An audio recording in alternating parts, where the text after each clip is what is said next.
back to the channel, and I got a little bit of a automotive and a little life update.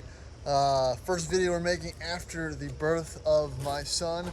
We've been kind of out of commission for the past couple weeks, hanging out at the hospital. Everything's good though. Mom and baby are healthy, so probably more on that at some point. I'm not sure how much I'm going to incorporate that storyline into this video series, but in the more automotive news, I've got something really interesting for you. Finally getting to check out some of the recent cars that were purchased.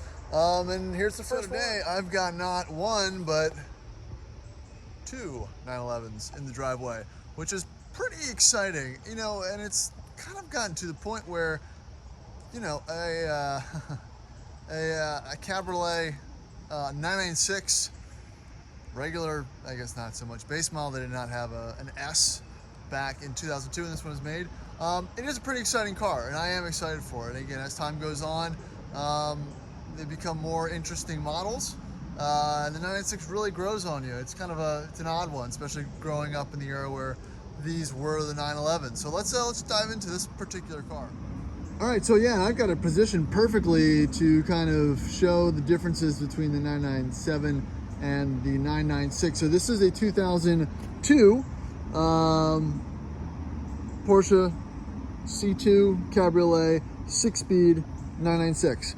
So this is a 996.2. So it has the 3.6 liter flat six motor, a little less powerful than the flat six with the slight power bump for the 997. But these cars they're very similar as far as their underpinnings are concerned. They're really not built that far apart. Mine being an 04 build, and this one being a 01 to 02 build, so not all that far apart. But I wanted to give you kind of a once over and a once around of this particular car. We purchased this. This car is for sale. It is 33,000 mile locally owned, dealer serviced 996, and it is in pretty darn good condition. Definitely not 100% a garage queen. It has a couple nicks and scratches and whatnot, but that's what really I think makes the 996 kind of the car that it is, and the car that it has been for so long before it became so coveted over not so much other models, but the affordability has really drawn in a new crowd, and the crowd of people that are interested in it are the ones that grew up around it. So you got guys in their 30s and 40s, if this was the 911 of their generation, and you got guys in their 20s that want to be a part of the Porsche craze, and they understand what this interesting brand kind of brings to the table as far as performance reliability is concerned. So they just become more and more popular.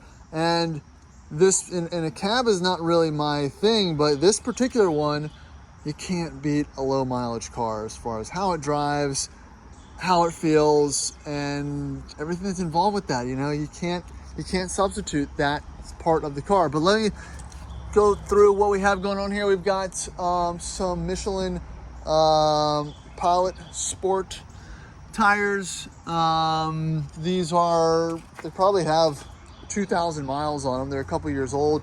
Obviously, cars like this don't get driven super often, but it's got 50 service records at the dealership. So again, maybe not be the most high mileage car, but a very well serviced, well maintained example.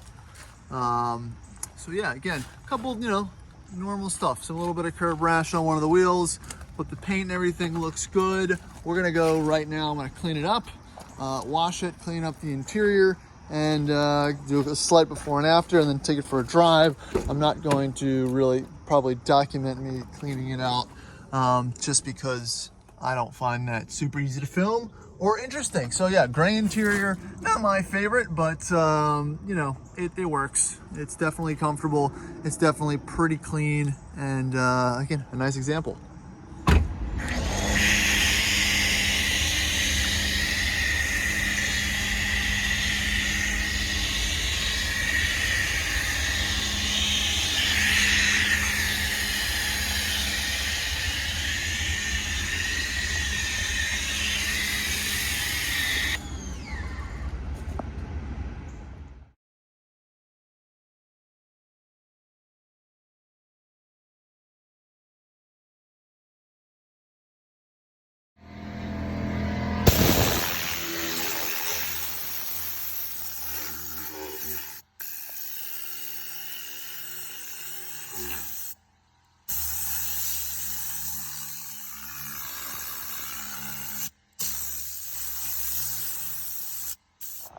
All right, so the low mileage 996 is all cleaned up and ready to go for a spin. Let's get the top down and take it out on the road, and then we'll do kind of a once over. Once I get to a better spot with some better lighting, we can go through this particular car a little better. But let's get in and get this on the road.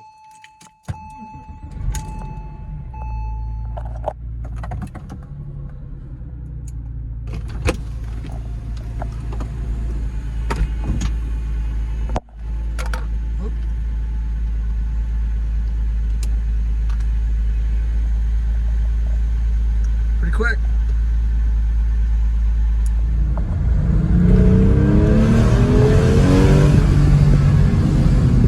All right, 996 cab. I'll be brief. I'm honestly super impressed. I've been driving a lot of convertibles recently. This one feels extremely tight and put together. Again, low mileage car, good tires, great power, very raspy. You hear that? Very raspy exhaust. I love it. It sounds better than mine, which really kind of bothers me. Great steering feel. The 996 steering has always felt a little more muted than the 997 in a good way. It's not twitchy at all. It feels very solid. I don't know why. Maybe my alignment or something is a little bit different, but 996s have always felt super solid. And again, you want to detract a couple points from the interior, but you're not standing anything in here. And again, just like all 996s, some of the the soft touch rubber bits aren't amazing, but none of that matters when you've got that sound. Again, track straight, drives nice, brakes are good power. Again, that little 911 rasp is really what really brings it together. Super tight. I cleaned it up so it feels better. Whee! I mean, you got every ounce of performance. Again, it bothers me because I always think, the 997, it's got to drive better. It's this, that. It feels more quality. No, I actually prefer these 996 seats. They definitely feel a little more race car. You sit down in them a little bit more. And again, it feels good. It wakes that Porsche kind of feeling back up in you, that you remember a while how great these cars are. They're subtle and they're muted when you drive them normally, but when you put your foot into it, it just wakes up. And it wakes up in a way that really cannot be replicated in many other cars. So that's really what I want to say as far as the usability of this. Again, brakes feel good. I mean, you can drive this car every day without issue, and that is what makes a Porsche beautiful. All right, so let's wrap this up. I gotta go back to the kid. Here it is, all cleaned up in its glory. Not the complete finished product. I have to do a couple little touch-ups here and there, but you get the idea.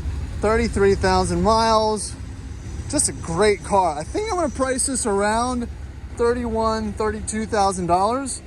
That's below KBB actually. Again, I think it's got 4 previous owners. Euro Classics of Richmond maintained its whole life. Local Richmond car. Again, that's what you get with convertibles. They change hands a few times, but I'm gonna wipe that off. But as it's presented, it's really is a great example, and I think that's a great price, honestly, for a very low mileage silver Porsche. I can't think of a better way to spend the money, honestly. And it's good. Great driver. Obviously not 100% perfect. I don't really like 100% perfect cars, but mechanically sound, looks great. Has a couple little blemishes here and there.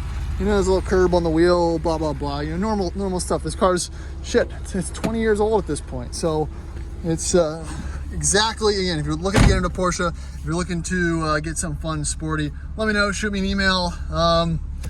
This could be the car for you. I'm really gonna enjoy my time with it. And it kind of sucks getting it back. I want 2.